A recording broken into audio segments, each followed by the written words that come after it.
Welcome, friends, fiends, and familiars to the Comic Fiends Comic Friends. On this show, I bring on friends to talk about comics. This week, I've got my comic friend, Anthony, from the JustNerds channel on YouTube. Welcome. Hi. Thanks for coming on. Thanks for having me. So you guys are the JustNerds channel on YouTube, where you guys discuss anime and manga? Does that include manga still? Yeah, anime and manga pretty much.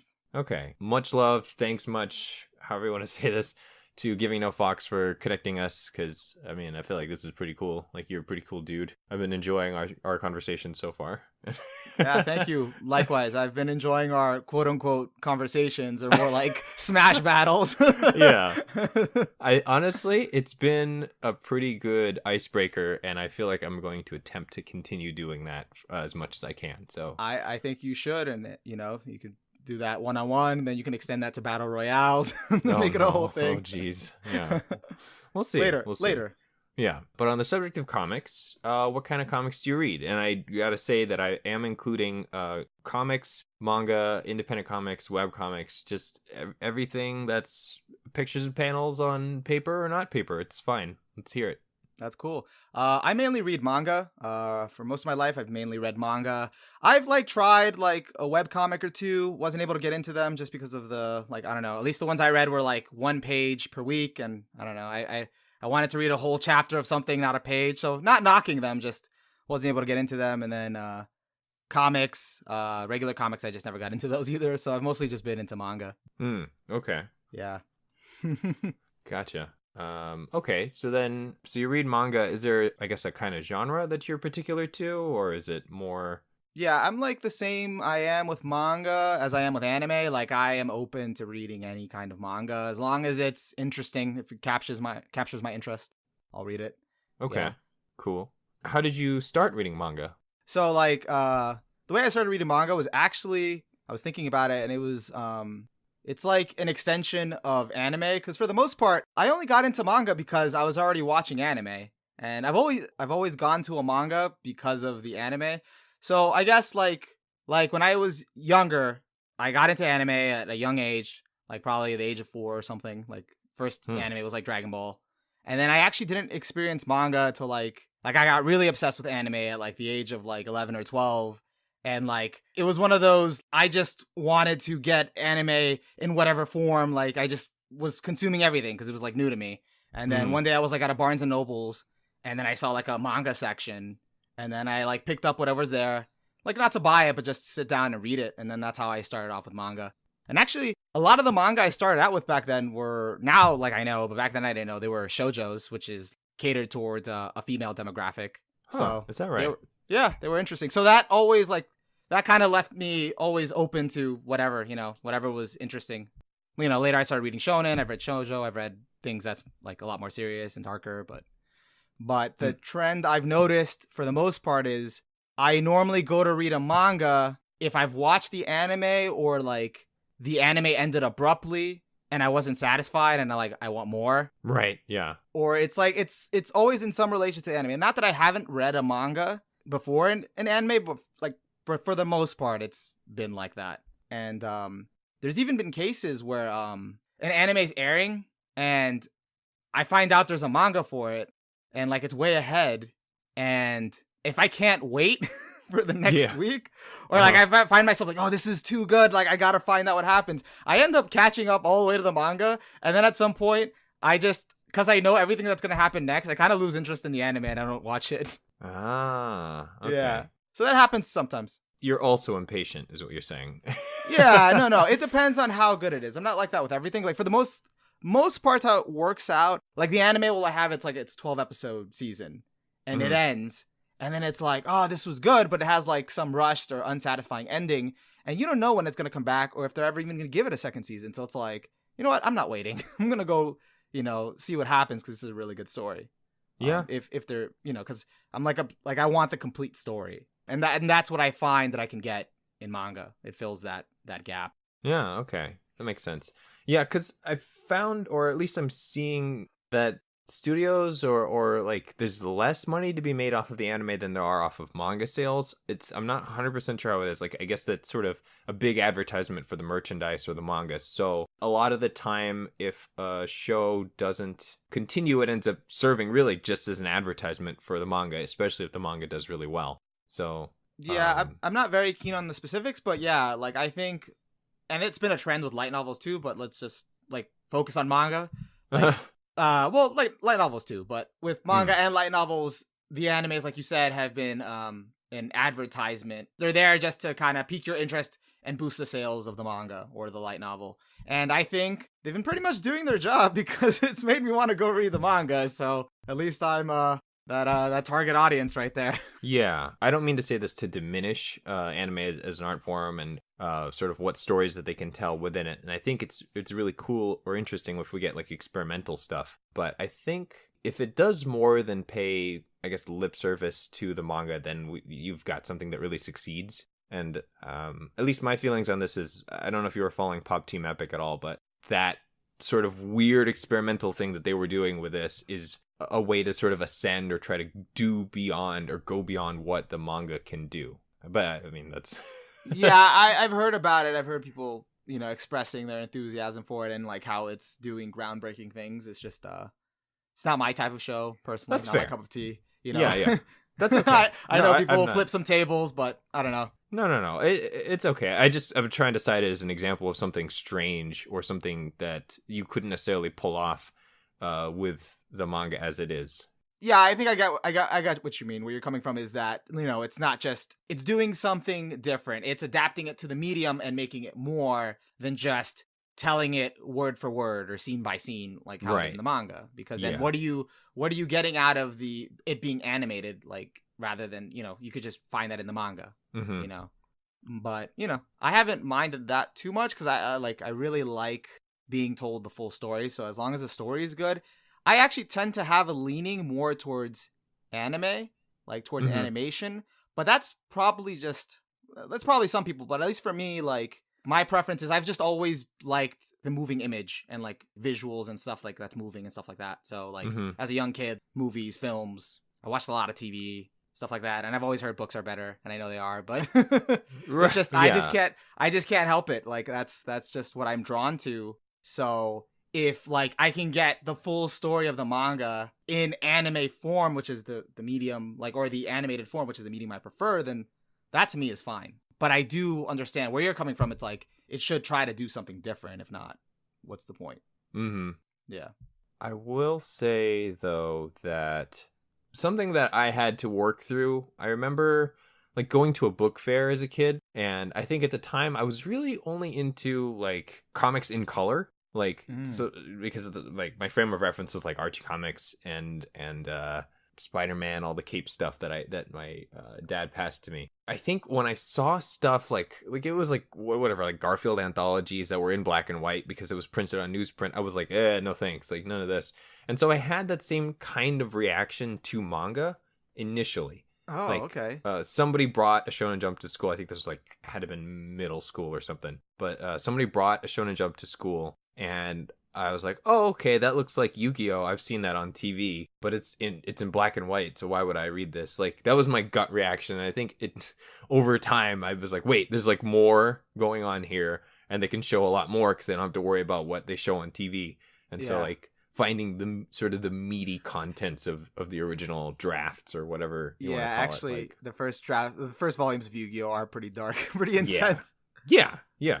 And it just so happened that one on later inspection was the one where Yugi sets a dude on fire. And I was like, whoa, exactly. Like, yeah, I'm into this. Like, that's still like some of my favorite things to read. Like, so, yeah, I don't know if it's like a weird growing up thing for me to have to go back and explore or really like understand what you can get out of manga. Or like the comic form. Yeah, no, I think this is really interesting now that you bring up like growing up and stuff like that. Like, obviously I kind of made it out to seem like, oh yeah, I've only been a diehard manga fan. Like I only, read manga, like read manga all my life. But before that, I did know about like obviously superhero comics and stuff like that. And I had seen those around, but I was never really into like, I guess I didn't know where to start with those, or I just wasn't interested in them.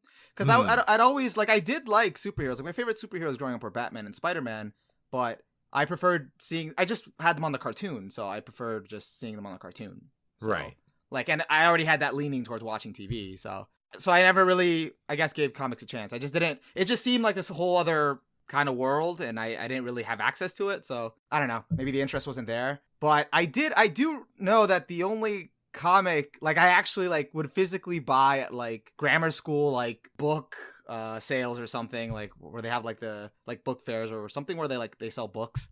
I would buy Garfield actually. Oh yeah.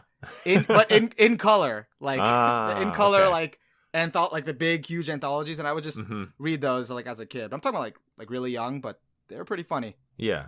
Only the That's it. Sunday specials, the full color, like full splash page. Right? Yeah, like, yeah, and like it was like a big book, like all of the pages were like that, pretty much. Yeah. And yeah, so I liked those, but that's it in terms of following with comics. It wasn't really again until I experienced manga that, you know, because like what you said, you brought up a good point that there's stuff in there that they don't always have in the anime that kind of adds to the experience of like what can be explored, what themes can be explored. Like Right. like I'll give you an example. Actually, a really good example of this. Like a manga I really loved when I was in high school. At the age of like 12 or 13, I was really into the anime for Great Teacher Onizuka. Okay. I don't know if you've ever watched that. Mm-hmm, And like I'd gotten into it because like someone I knew. Okay, actually, now this is even funnier. So someone I knew that ran a comic book shop, because I used to hang out at this comic book shop when I was like 12 or 13, but I didn't go there to buy comics. I just went there to hang out with the people. Of course. Right. Yeah. We became good friends, and like he was a lot older than me, but he was a cool guy, and he lent me his Great Teacher Onizuka, like the first half of like the series, and I watched it and I loved it, and I was like, oh, I need more. And he didn't have the rest, so I just bought the rest of the DVDs, like the second half. And I like consumed all of that, and I was like, this is great. Like, I love this show. But then I found out like the ending of it was one, rushed, and two, like that was it. Like it felt like that was it. There's got to be more to this, and there was, but it was in the manga. Like 2 days later, I went to him at the comic book shop, and I was like, okay, I want to order all the volumes of the Great Teacher Onizuka manga, which were 25 volumes at the time. Woo. And I had just gotten like Christmas money, like from all the aunts and uncles and everything. And they took like the majority of that cash, put it together. And I was like, all right, I ordered all the volumes, and they all came in like, I don't know, 10 or like 5 at a time. And then I would like pick them up, and then I paid for all of them. And I still have all 25 volumes to this day. Excellent. And I read through all of them. And that manga, I really, one, enjoyed the manga a lot more. There was more in it, like as we're talking about. And two, it was just, it influenced me a lot. Like it was very like, there was a lot of like, it was nice because it was a lot of like crass jokes, and it was vulgar and whatever, but that was funny to me at the time, and it is honestly still kind of funny, but yeah, I'm sure. Yeah, but like what really stood out to me for it was like all the inspirational like life lessons like I got from it, and that's what stood out to me and still stays with me till today. You know, like I'll still fondly remember that, and like tempts me to want to go back to read it because it was just that good. It made me think about life in a different way. So yeah, that's why I really enjoyed that manga. Gee, yeah. Sounds like it's one of those milestones growing up that you didn't know you were going to find. Yeah, I had no idea. I didn't expect that.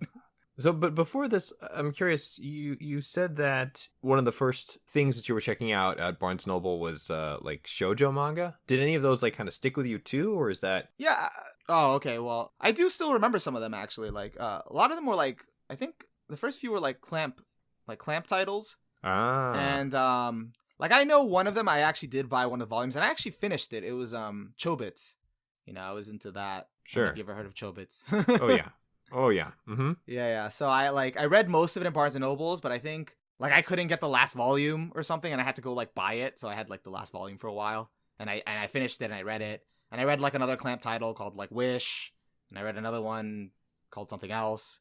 But like I'll still remember them. I just don't remember like what was in them. But I definitely like what stayed with me, I guess, in regards to that is like I never really discriminated against any manga about like being like, oh, this is just for girls. Oh, this is just for guys. Oh, this is like whatever. I would just, anything that piqued my interest or like I wouldn't care. I'd pick it up and read it, you know, whether it was funny, whether it was dark, whether it was, you know, quote unquote girly or like romantic comedy or something.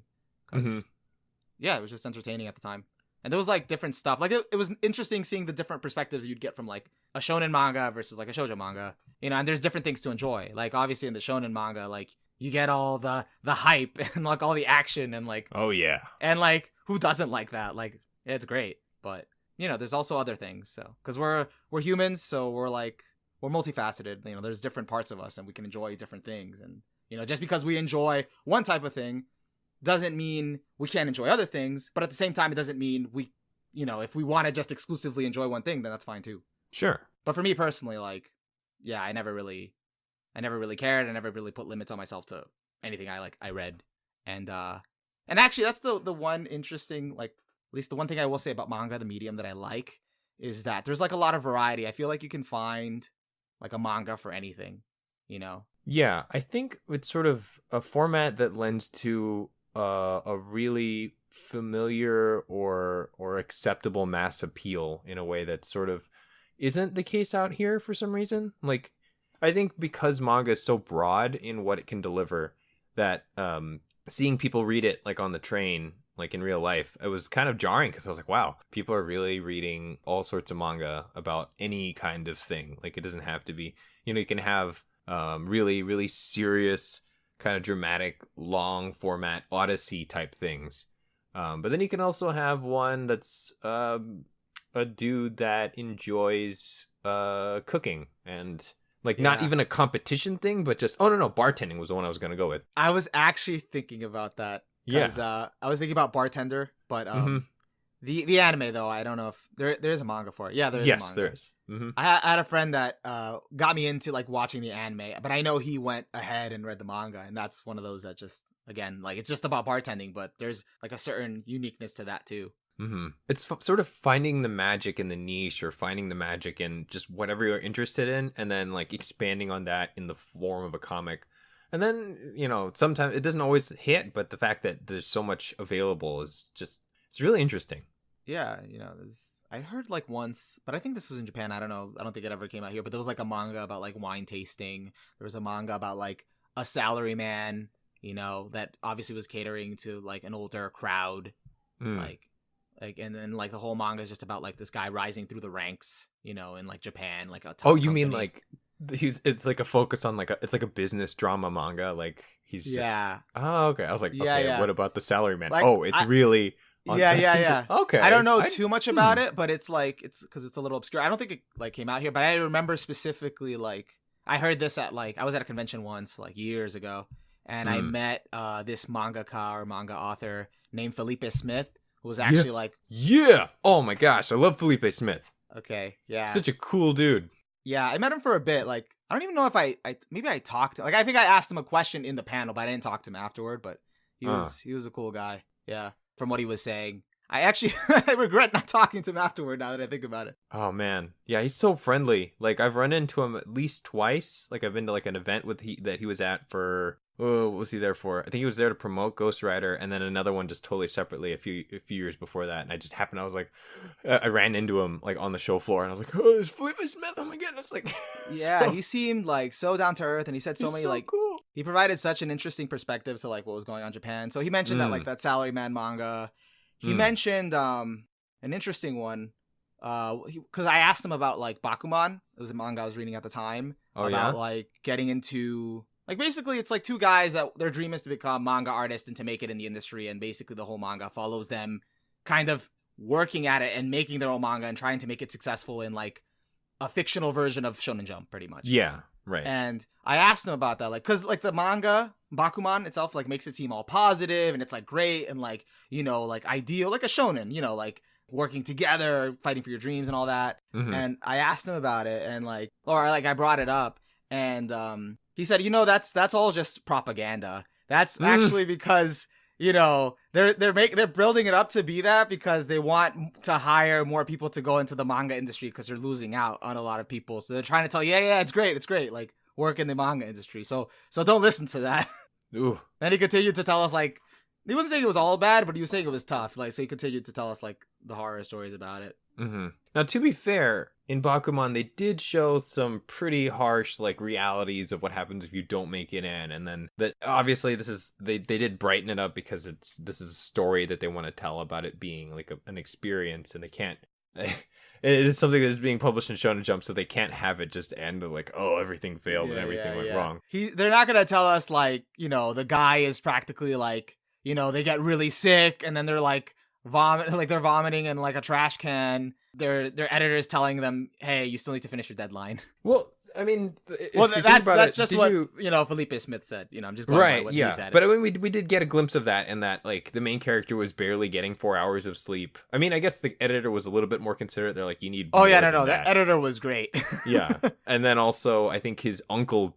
I mean, it opens with his uncle having died working on manga so hard, even without talent and sort of whatever. So. Yeah, I get that. I get that it's not as bright and cheery, and it does make sense. But that's most things, honestly. That's not even just manga. That's like Hollywood movies, a bunch of things. They want to focus obviously on the brighter side. Right. Yeah. Yeah.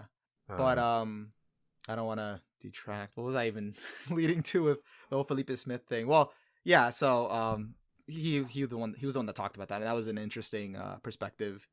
And then after that, I went to buy his manga, and I read that. That was interesting too. Yeah.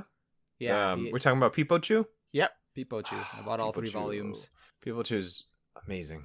Yeah, just because like hearing him talk about it and like, I don't know, like a manga artist, when you read a manga, it's like you're reading that person, like you're getting inside that person's head, like that's their world that they're creating. That's how they see the world or whatever. So like, I just thought that was very interesting. And at the time I was like inspired to write my own like comic or manga. So I wanted to like analyze that. So I bought Pipochu, and then I was like, it was interesting just seeing his experience from like as an American, like going to live in Japan, and then that being reflected through his work. So I could see like the influence. So that was interesting. Yeah. Gosh, I'm just sort of reflecting on how much I like Pipochu, but you can talk about it, man. Like, no, I think I keep bringing it up. I don't know if it's good or not, but it's just I think it's due for a reread, and I think maybe I'll do a thing. Maybe I'll do a thing on it just because it's been a long time. So, is there any manga that you're currently reading that you're into? Like, what are you keeping up with, if there's anything? Yeah, there's a few manga that I'm keeping up with. One of them, which I think everyone knows at this point, and if they don't, then they definitely have to read it, is Boku no Hero Academia. Oh, yeah. Yeah, that's right. Yeah, that manga is just great. This is just awesome. Yeah. Besides that, I do occasionally read, well, when it comes out, Twin Star Exorcists. It's really good. That's a really good manga, actually. Oh, okay. If you haven't read that, it's good.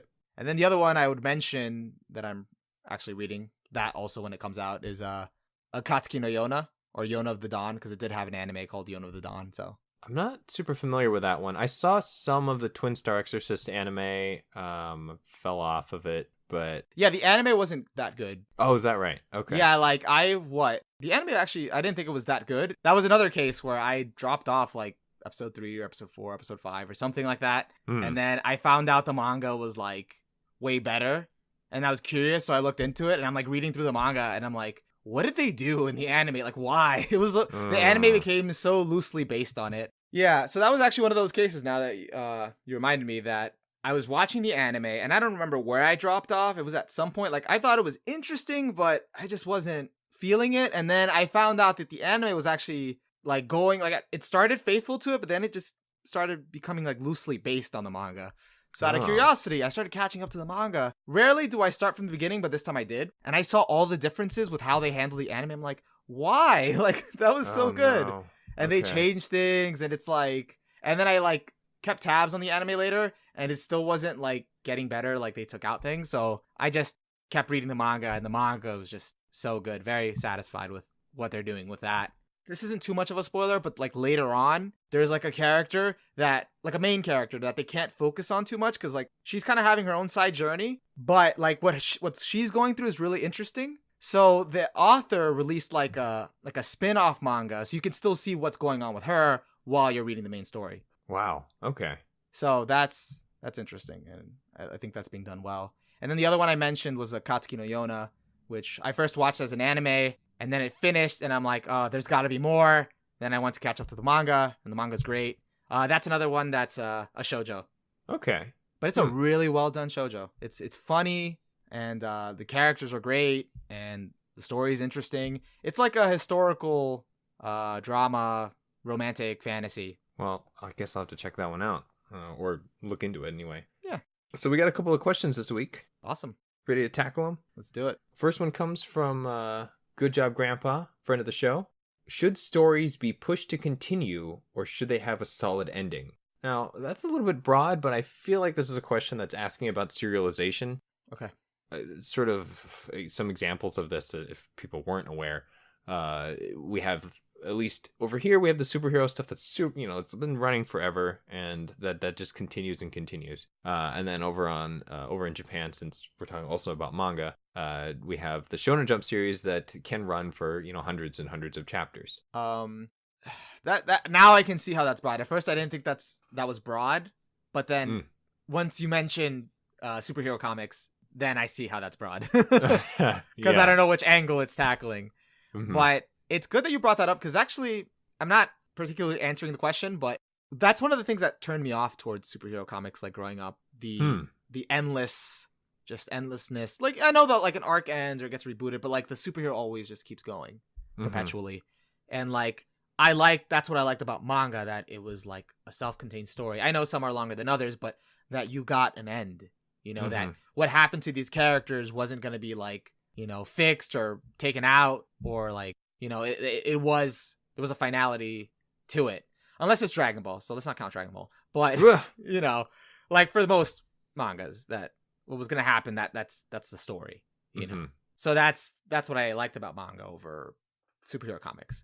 Because like, while you like the superhero, Batman, Superman, Spider-Man, whoever, you like them that much that, and I understand for some fans they do, but for me it was like, do you like them that much that you want to see them just going on forever, So I don't know. To me, that seems like that could get boring or stale. Right, and I think that's sort of why they attempt to try different things, or they try, a character will die and then come back. Like all those examples, they've died and come back at least in the last 10 years or so. Last 20 years? Oh my gosh, It's been longer since the death of Superman. Anyway, so that sort of thing can happen, and I guess it gets a little bit more convoluted when you have characters that run on the side of that run for long enough, but then are passed between different writers and then different like sort of different companies and all this stuff. I've had this discussion before, yeah. Versus one writer. Yeah, one writer or artist team for the most part.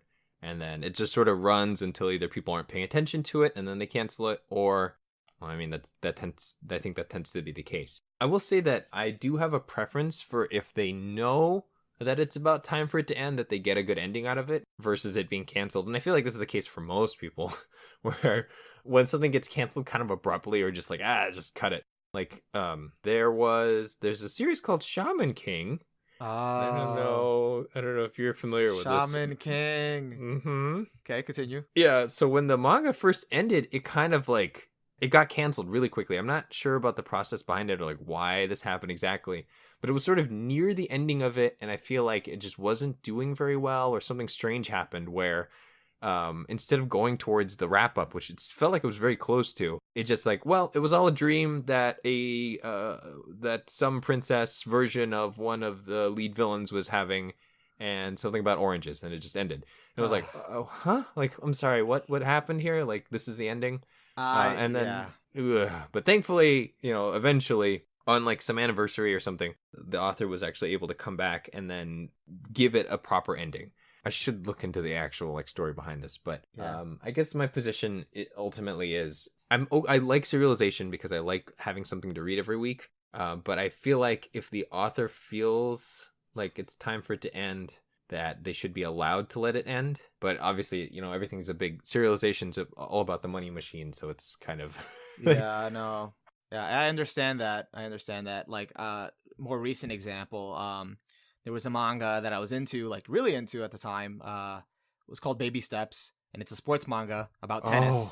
And I was loving it. It was great. Like, I just love the progression of the character and the matches, and it was just really good. I liked how they were doing it, and it wasn't over exaggerated. It was grounded in reality, so that was pretty good for the most part, and seeing the character grow. But at a certain point, I think I had caught up, and like, I liked the manga so much that I Actually, no, and I think like it just wasn't coming out regularly. And so I was like, you know what? I'll leave it alone for a while. Like I'll wait a while till like, there's a lot more out and I'll catch up again, cuz I want to like be able to binge this or something, rather than cuz waiting for like a manga or an anime just that's killer, especially when you're really into it.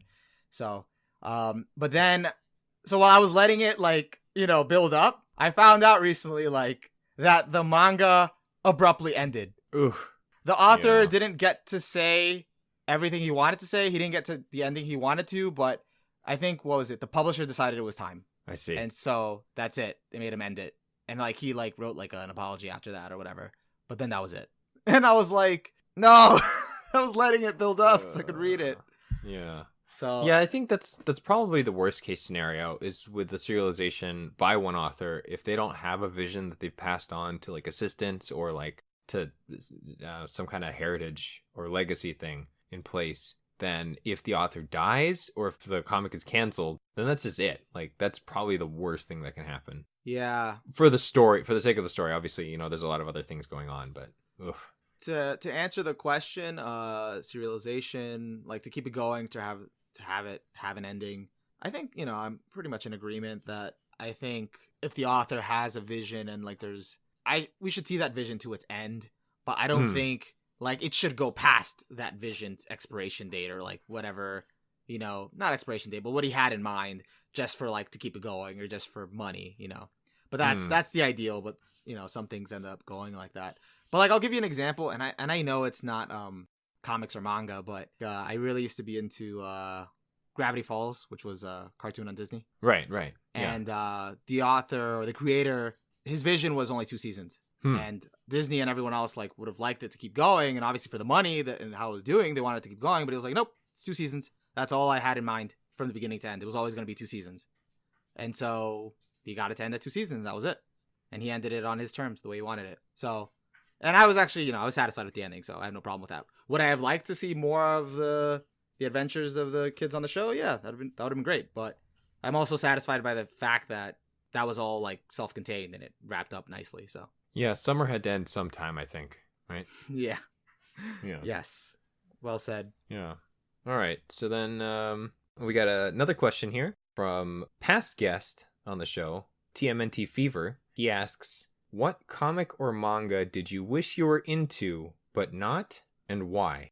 And that is a really weird way to ask that, TMNT Fever. But I feel like what he's trying to say here is like something that you wish you were into and you aren't into, and just sort of like why you want to get into it. Okay. Yeah. So thanks for the breakdown. Like I needed that. Yeah, that one was strangely worded, but thank you for the question.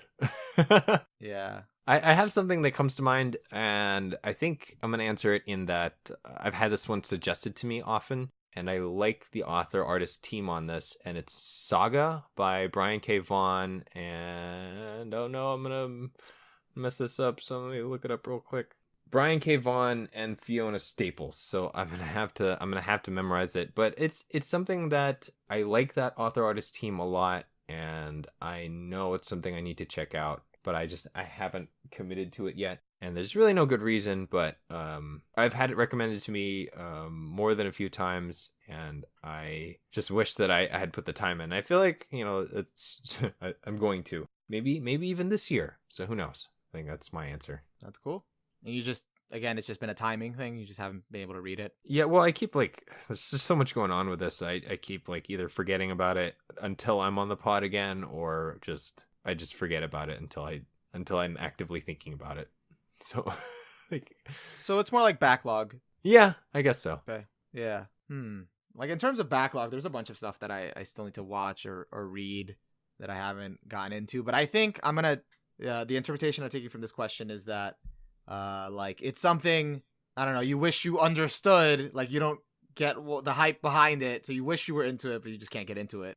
Oh, okay. So for me, that would be. I guess this goes for the anime and the manga, since there's a manga for it too. JoJo's Bizarre Adventure. Uh-oh. Are we going to have a problem? Uh-oh. Do you love JoJo's Bizarre Adventure? Yeah, I do. I figured you do. No, I have nothing against it. Like I've tried watching it. I just haven't been able to get into it. Like it doesn't like I don't know, give me that feeling that other people like feel like amazed about or like really love about it. And I want to get it. I don't know what it is. Okay. You know. Well, let's since we're on the spot here, let's try to triage this, try to diagnose what's the issue. So what exactly have you seen and how far have you gone? Okay. I did mention this to someone once, and I'm not gonna crucify you for it, man. I'm just no. I did mention this to someone once, and they were just like, "Yeah, that's why." So this might be one of those. Okay. So all I watched, honestly, was just the first 5 episodes of the very first season of the very first arc. Okay.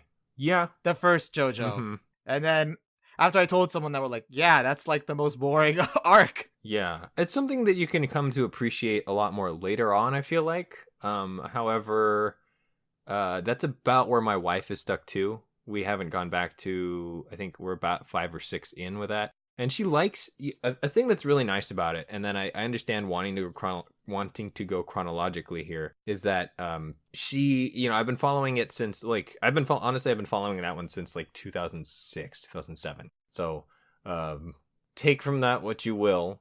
But it wasn't very accessible back in the day. And now that it is, I'm super, super happy that there's lots of ways to support it. So that being said, when the 2011, when the first part 1 and 2 was coming out, and then when part 3 were coming out, my wife at the time wasn't like super keen on it.